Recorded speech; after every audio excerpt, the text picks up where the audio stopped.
A work truck ran over her, and her family was leaning towards human euthanasia.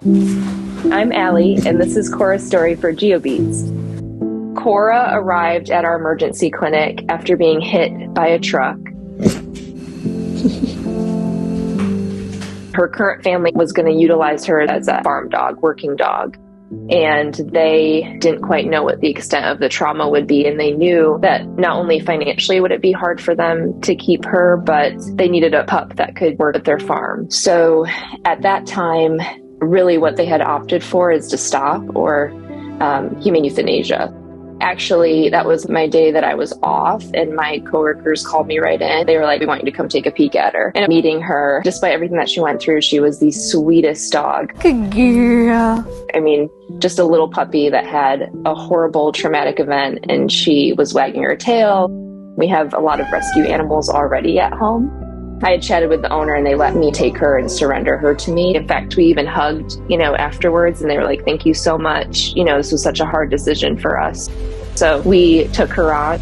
She needed pretty extensive surgery. We had to get her transferred to our orthopedic surgeons if we were going to save her leg. Stop. She was in the hospital for about a week, and then we were finally able to take her home. She was an outdoor-only dog. They told us she had never stepped foot inside before. We had no idea what to expect, but it was very apparent she is getting along with everyone. She adores our cats. She's very gentle with them. We do have a lot of pets with a lot of different conditions. We actually had a cat foster at that time. My husband was like, if we're keeping the Great Pyrenees, we're keeping the kitten. So we adopted them within the same week. Yeah. Her surgery was about $3,000 to $4,000. And then the rest was hospitalization, stabilizing her, and all those things. But we love her. We're just crazy pet lovers. We will do whatever it takes, and we don't care.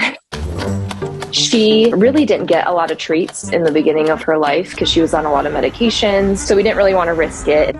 Then once she was through this whole process, we started letting her try little different things here and there, and we're like, oh my gosh, she is going nuts over these treats. Some mango? It's called the Fleming response. She's having that food excitement and aerating it across her palate. Oh, you like mango. Her leg is holding up great. She loves running around.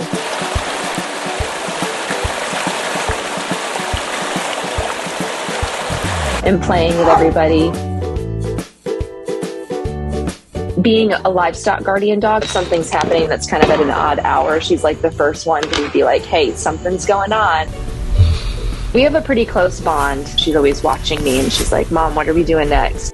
She loves my husband quite a bit too. I wish I could tell her how much we love her and care for her. She's a happy, crazy lady.